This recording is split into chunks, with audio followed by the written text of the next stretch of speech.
There's a lot to talk about.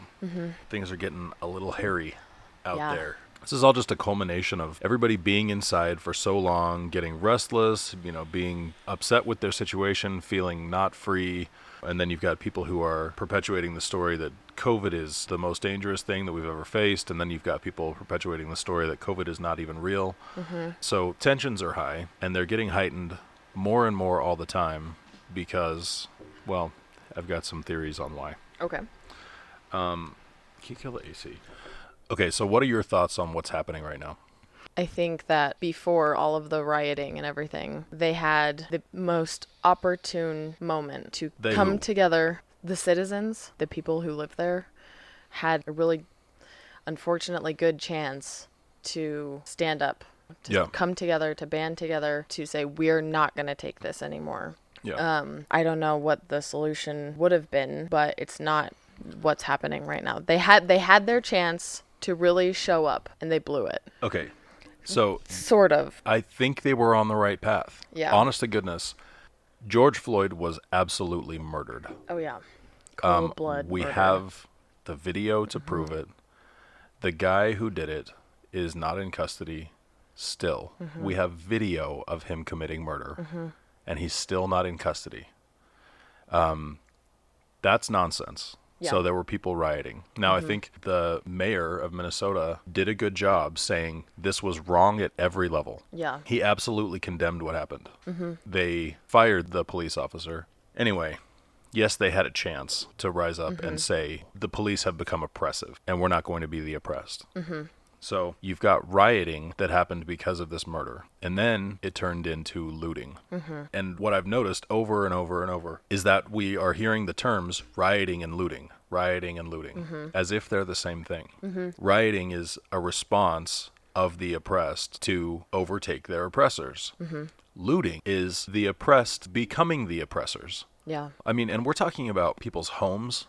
It wasn't just the police station. It wasn't just targets of the places that have perpetuated the oppression. Right. It was people's homes. It was local businesses. Small businesses, yeah. It was, I mean, seriously. Cars. Right. Yeah. It had a Cars on point, fire. and then it devolved into chaos. Yeah. And chaos solves nothing. Right. Chaos doesn't solve chaos at very least, right? So at least what we were up against before was cops having way too much power and being able to get away with anything. Yeah. Having paid time off. You murder someone, you get a vacation. Yeah. How is that? Right. That's what people are against. Yeah. But lighting cars on fire, does that really tell the power structure we need fewer police?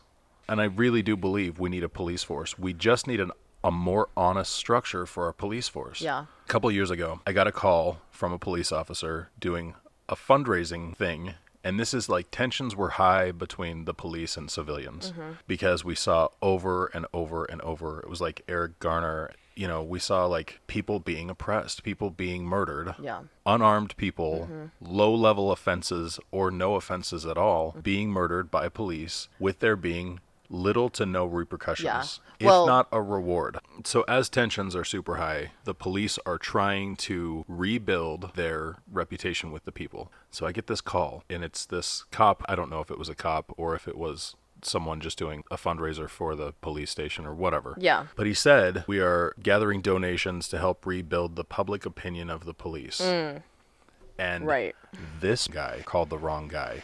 Yeah. So I was like, hey, I will tell you exactly what you need to do to rebuild the public opinion of the police. Start punishing the people who are using their power wrong, who are abusing their power. If you start doing that, if you start holding your officers accountable, we'd be on your side because we would believe that you want to protect us. Yeah. So can I put you down for $20? And I'm like, you're not listening to me. Yeah. Like, I'm giving you the solution. Run it up the chain. Yeah. The solution here. Free. This is free advice. And it's more valuable than any amount of money that I could give you. Like, I can give you I could give you $1 billion and you could launch a massive campaign that makes it look like cops and people are getting along. Yeah. And as long as there are cops who are oppressing people and getting away with it and murdering people and getting away with it, your reputation is going nowhere good very fast. So the money doesn't matter. The mindset matters. Yeah. So can I put you down for $10? The minimum donation is $10. I was just like, dude, Motherfucker. you are not listening. Can I talk to your supervisor? Yeah.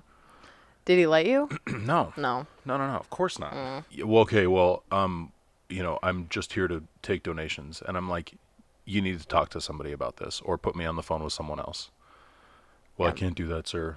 But can I put you down? And it was just like, wrong number to call, or the right number to call had he had his ears open. Anyway, I wonder how many times he got an earful like that. Hopefully it was more than one.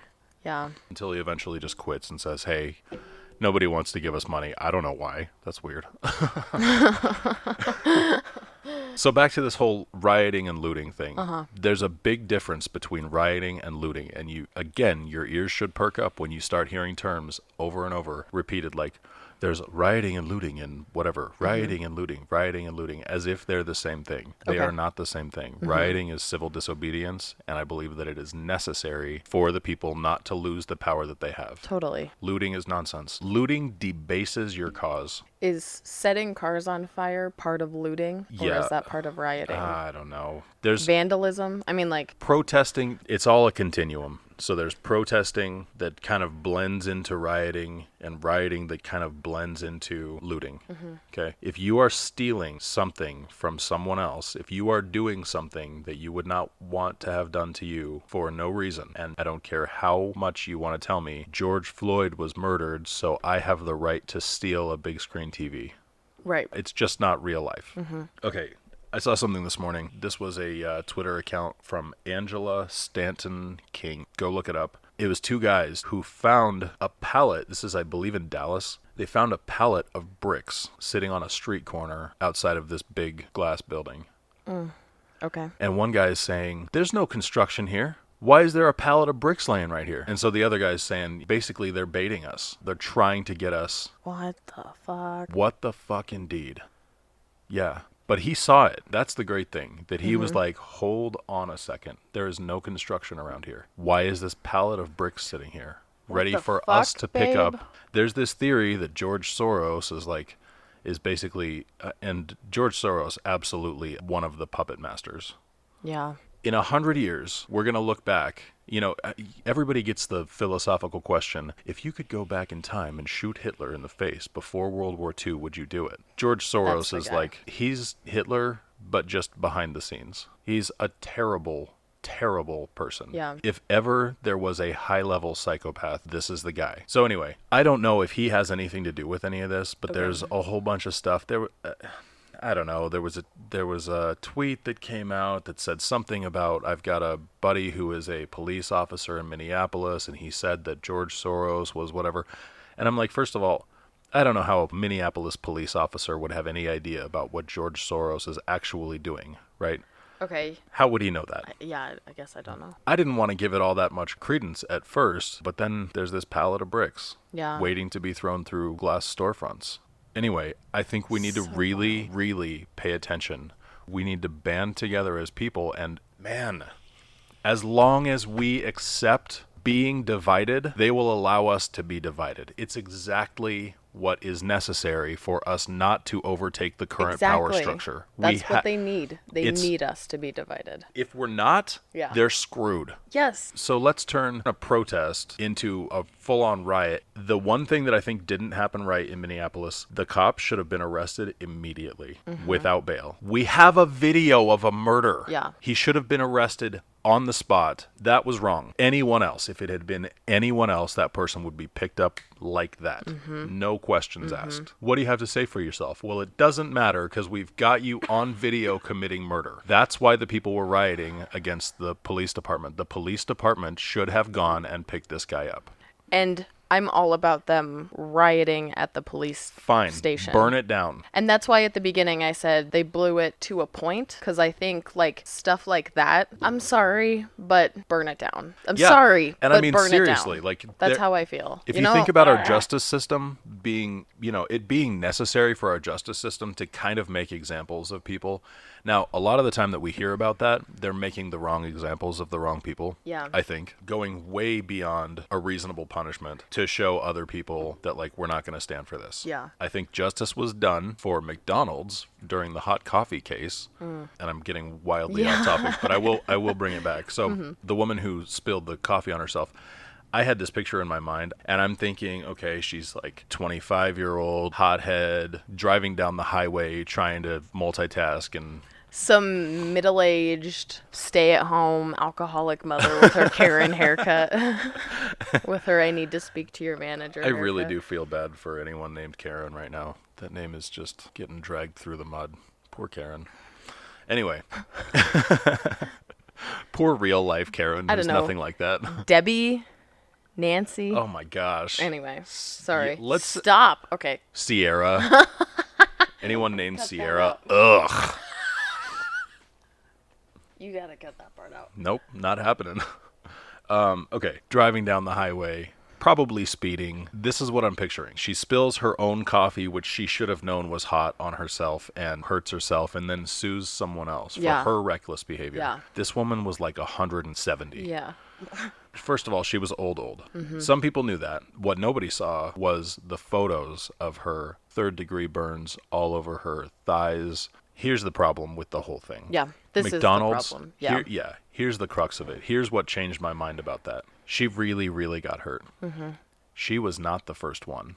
There was a list of over 700 other people who had been paid out on lawsuits for the same thing. Yeah. And McDonald's decided not to change their policy on how hot they keep their coffee because they don't want people drinking it at the restaurant. They want people to have to wait for it to cool down before they can drink it because it costs them less to pay out lawsuits than it does to refill all those cups of coffee if people can drink them immediately. That's what happened. Mm-hmm. The court system made an example of them. In the same way, it is important that we make an example of the power of the people, that we will not be oppressed. Ideally, we would have a justice system that is just. And we can feel it when the justice system is not just. Yeah. And we shouldn't stand for that. We should always be working to make a justice system that is increasingly fair to everyone. They're trying to do something to hold guilty people accountable. Yeah. But then it turns into crime. Then it turns into something that actually takes the credit away from what they're saying. Now, if there's a plan, if there's a master plan being put into place, how can we discredit this very credible riot? Let's turn it into looting. Yeah. Now it's looting. Now it's illegal. Now we can see that it's criminals who are out here protesting. Right. So I just want to say to black people out there, watch out, because you're being set up. People are trying to make you look like you're all criminals. Yeah, they're going to get villainized. And they already are. It's division at its finest. Right, and it's planned. This is the plan, to divide people. Yeah. And it's been the plan as long as I can remember. I don't know, Will Smith recently said, it's not that there's more racism now, it's just being filmed, something like that. Yeah. I would agree to a point. I do think that there was a lot of stuff, a lot of legitimate racism that just went undocumented before, and a lot more of it is being filmed right now. Yeah. I am not here to say that racism does not exist. Yeah. Absolutely not. I am here to say that racism is nowhere near as prevalent as we're being made to believe that it is. Most of the stories that we hear on the news, and it was for a long time, we're talking coming up on 12 years, a lot of the news was pointing to, well, you know, we've got this white guy who killed this white guy. What else? What else do we have? Black guy, black on black violence. No, what else? What else? White on black? That's the one. Black on white? That's the one. Let's pump those stories. That's what perpetuates racism. Every story goes both ways, too. So, like, when I say that, I mean white cop kills black civilian. So you've got black people who are up in arms, you know, who are, like, going out and saying Black Lives Matter, like anybody ever disagreed with that. Yeah. And of course, there are people who disagree with Sure. that. They don't represent white people, that's for damn sure. Yeah. You know, they don't, I mean, at least most white people. So then you've got rational white people who don't hate black people on sight, who are getting clumped in with that, and they're sick and tired of it. Yeah. Don't put me in with this group Yeah. that is oppressing black people. Do you want to put your pencil down? With me, no, it's my point maker. If I poke your eye out, I'll Okay. think about it. Okay. For me, everyone has a chance to There turn you it go. around. Yeah. Eraser side. Yeah. You can take an eraser to the eye. You might get the pointy end of the eye then, because you're getting crazy. I'll go this way. There we go. Okay. So my mind is sort of being pulled in two directions, and I guess I just kind of need to talk it through. On one hand, I feel like it's this was the straw, I think, for a lot of people, especially because it's on camera. Yeah. I mean, like, were there other police officers around? There were several. There was one other police officer around who had an abuse of power charge in his past, too. Standing around, not stopping his partner. In fact, stopping the people who were trying to stop his partner. Yeah. And we have history of police officers getting off, like, scot-free, you know? And I know that there were so many people who, when they were doing, and it's a meme now, unfortunately, on Facebook, but it was like, well, you didn't like when they protested peacefully. So the kneeling at the football games, the NFL, right? All of that was about police brutality, white police officers and black victims. I kind of agree with it. Agree with what? Just the fact that people are saying that this is okay because when they were doing it peacefully, that wasn't okay too. So now you're listening. Now you're seeing this. Now you're hearing us. We have a voice. It's not the best, most positive voice, but this is the straw for a lot of people. Most of America was behind the initial, the way that the riots started. I mean, from my purview, I didn't really see many people saying, well, they shouldn't have burned down the police station. Most people were like, good on you. And that's how I feel. But then the other direction that I'm going with this is that, I mean, I didn't know about that brick thing. Yeah. So that sort of changes things. But it isn't going in a way that where people are like, yes, good for you. When you're getting into burning cars and looting from small businesses, my mind is just sort of torn, and I just want to bring it back around where it's like there are two ways this division goes. Either racial or it's the power structure. And we have to make sure that it's going to be the power structure. You know what I mean? The power structure is what put us here. Right. Racial division didn't put us here. There is racism, but the biggest problem that we have is the way that the power structure goes hand in hand with racism. Yeah, but I don't want that to be the division that comes out of this, whites and blacks. Right. That's what I don't want. It needs to be the citizens versus the where our tax money goes to, they work for us. Right. That needs to be the division that we're holding on to. And it only needs to be division until they fix the problems. And then we should be on the same side. Yeah, definitely. I need to say something that's going to be probably incredibly unpopular, and I just don't really care that much because I really do believe it is the truth. What happens when we go from protesting to rioting to looting is it's shifting the whole narrative, and the narrative is vitally important as we're seeing right now. It's probably the most important thing that there is. Why is it that the people at the top have the most power over the narrative? We, the people, need to take control of the narrative, and what that looks like is not taking the opportunity to make a protest about justice turn into something that makes the other side or whatever say, well, maybe black people are really out of control. Absolutely. There should be black people out there protesting. They should be out there. Yeah. But when you start to get lured into criminal behavior and you take that bait, totally. It's a setup. You're debasing your side. Yeah. You're debasing your message. And we need to be really aware of that. Do things that are just, demand justice. But this whole no justice, no peace, because something was not just, we're going to, no peace. There's no definition on no peace. No peace, sure, that looks like burning down people's homes and the small businesses that they have literally worked for the last decade or two to build into what it is. And now it's gone. Yeah. So there was an owner of a sports bar, black guy, who worked for, I don't remember what they said, like 12 years or something like that. Was this in Minneapolis? Yeah. Okay.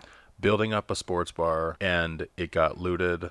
It's in rubble. Man. And I've been there. I know what that feels like. I have walked into my own business to see, that there were promotional materials just all over the floor, and everything had been stolen. I mean, speakers ripped out of the ceiling. My TV in my waiting room ripped off of the wall.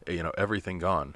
I know what that feels like. And it's devastating. So this guy, this black business owner who fought the odds, educated himself, put in the work. My heart's broken for this guy. And then while they're there interviewing this guy about what happened to his business, there are looters that are coming in trying to kick the safe out the door. Oh my gosh. What did he do? Yeah. What did he do to oppress black people?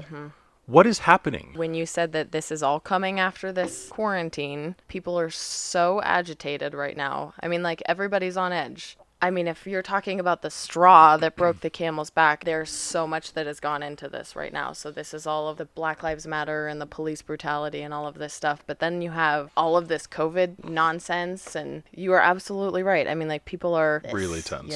So tense. I'm kind of not surprised that it's gone the way that it's gone. Why are you not surprised? Because people are mad. People have every right to be mad. People don't trust our government right now. Right. People don't trust the people who are in power. They're mad. They're like agitated. They've been stuck in their homes. They've been told what to do. People are just now getting back to work, so everybody's on edge. And I'm like, I guess I'm not surprised. Who are they mad at?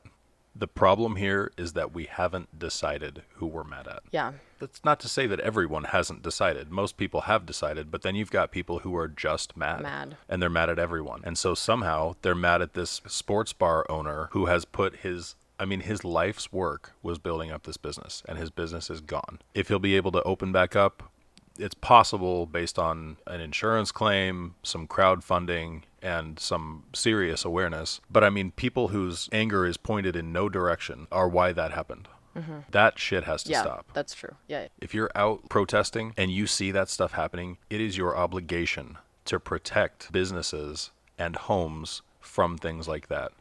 Yeah. If you see someone trying to start a fire, hey, this is not why we're out here. What you're doing right now is making us look crazy. It's making us all look like criminals who deserved what happened, who deserved the reason that we're out here. Can't do that. No. You got to do better. And how do you reach everybody? How do you reach all those people with a message like that? I don't know. I really do think that rationally minded people who at least have a reason, a well thought out reason for doing the things that they're doing, 70, 80%. Yeah. It's well more than enough to stop the other 20% from helping along the narrative of the last 5% or whatever. There's a really good book called Getting Out of Your Own Way. It just talks about all the self-sabotaging that we do. And this is group self-sabotaging. And I think as long as we can be aware of that, be ready as someone who is looking for justice to protect the innocent against injustice, even by people who seem like they're in your group. I mean, just because you're out protesting and someone is out protesting does not necessarily mean that you have the same thing in mind. So I'm not here to say we shouldn't be united for a protest. I'm saying that the protest needs to be laser focused, and it should make a point, and then it should be over. Incite change, and then go home. Yeah. And be ready to come back out if it didn't work. We need not to get confused here about what needs to happen. And don't debase your own cause, for goodness sake. Any final thoughts? Yeah, I do have one, actually. I just feel a bit gutted. I felt like people were starting to sort of band together and fight for each other's rights and stuff like that. But I feel like this is... now we're fighting each other again. Right. Everybody's fighting. You can take either side. Don't say that. Why? Because not everybody's fighting. Okay. The narrative is that everybody's fighting. But people are taking sides. That's what I'm saying. Like this girl on my Facebook page, she took a side and didn't want to hear anybody else. Right. And then I've seen it both ways. That's one person. Okay? No, but I've seen several people do it. Understood. And that's several people of the hundreds of Facebook friends that you have. Yeah. Okay? They're the loudest. We've got to learn just because you're loud doesn't mean you're everyone. Yeah. Yeah. But the narrative is going that way, though, where there are people who are all the way over here, and there are people who are all the way over here, and that's it. Those are the people we're shining the spotlight on, not the masses in the middle that are by and large getting along, that are by and large on the same page. We just need to pay more attention. I mean, in every area of life, but especially right now, we need to pay more attention to when there are people who are trying to muddy up your valid point. You've got something valid to say, and they are trying to mix it with something invalid. Okay, they're trying to get the few bad apples to ruin the bunch. We need to protect our point, and we need to protect it against people who are turning protesting and rioting, rightful rioting, I would say, into wrongful rioting and looting. That stuff needs to be shut down by the people who are protesting. Yeah. Because you're the ones out there. It's so necessary that we're divided for everything to stay how it is. All right. Thanks for joining us in Banana Land. Yeah. Stay vigilant, stay aware, demand justice.